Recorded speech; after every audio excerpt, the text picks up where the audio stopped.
ఏకాదశ అంటే 18వ ప్రదక్షిణ కార్యక్రమం ఇది. ఈ యొక్క 18 మాసములు మాఘమాసము. ఆ మాఘమాసంలో మనం మొదలుపెట్టాము ఈ యొక్క ప్రదక్షిణ కార్యక్రమం. అలాగనే ఈ యొక్క మాఘమాసంలో స్టార్ట్ చేసినటువంటి మొదలుపెట్టినటువంటి ఈ గిరి కార్యక్రమంలో అంచెలంచెలుగా భక్తులు పెరుగుతూ ఉన్నారు. అది మీరందరూ గమనిస్తూనే ఉన్నారు.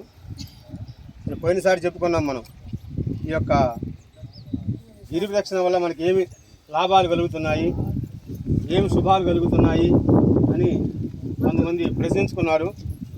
ఆ ప్రశ్నించుకున్న వాళ్ళల్లోనే కొన్ని శుభారంభాలు అంటే దాని మంచి కార్యక్రమాలే జరిగాయి. కొన్ని ఇటీవలే అంటే అబ్బాయి ఇప్పుడు కూడా వచ్చాడు, బాగా ప్రదక్షిణలు చేస్తున్నాడు. బహుశా ఇంకా వచ్చాడు వాళ్ళు తెలియదు కానీ సుబ్బారెడ్డి అనే అబ్బాయి ఈ మధ్యనే సుమారుగా ఒక 20-10 సంబంధాలు చూశారు ఆ అబ్బాయికి. ఏంది స్వామి వాళ్ళ అమ్మ నాన్న వచ్చి మా అబ్బాయికి పెళ్లి కావట్లేదు, ఎక్కడెక్కడ పోయొచ్చు స్వామి మేము, మరి ఏంది మా పరిస్థితి స్వామి అని వచ్చాడు అనమాట. సరే అయ్యా మనదేం లేదు, ఇక్కడ ఈశ్వరేచ్ఛ, ఇది కుమారగిరి, ఈ కొండ పేరు కుమారగిరి అంటారు. కుమారస్వామి కోరికలు తీర్చేంటి వాడందరికీ కూడా వరాలు ఇచ్చేవాడు ఈశ్వరుడు. ఆయన అభయం ఇస్తాడు కానీ కోరికలు తీర్చలేడు. ఆయన కోరికలు తీర్చేవాడు స్కందుడు. అటువంటి స్కందగిరి మీద మీరు మరి ప్రదక్షిణ చేసేమాటైతే భగవంతుడు మీకు కోరిక నెరవేర్తాడు అని చెప్పుకున్నాం అనమాట. అది 3 మంగళవారాలు ఆ అబ్బాయి శ్రద్ధగా ప్రదక్షిణ చేశాడు.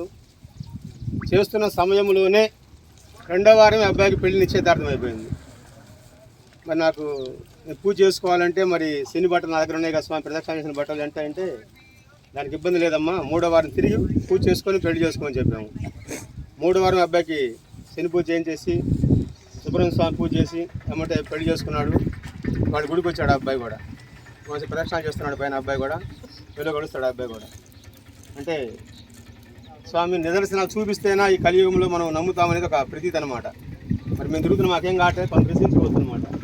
ప్రతి ఒక్కరికి బహుగా అవకాశం ఇస్తాడనమాట. అది వంటగదిలో స్విచ్ ఉంటుంది, వరండాలో బల్బు ఉంటుంది. మనం పోయి బల్బు పట్టుకుంటే బల్బు వెలగదు ఎప్పుడు కూడా, స్విచ్ చేస్తేనే బల్బు వెలుగుతుంది. భగవంతుడు లీలలు కూడా రాంటి అనమాట. మనం దండం పెట్టినప్పుడు మన దగ్గర రాడు ఆయన. దండం పెట్టిన మార్క్ ఆయన దగ్గర ఉండిపోతుంది అనమాట. అట్లా ఎగ్జామ్ పరీక్షలు రాస్తున్నాము, మనం ఏం రాసామో మనకు తెలుసు అనమాట. కానీ వెయిట్ చేస్తాము, మనం పాస్ అవుతామా కామా, పాస్ అవుతామా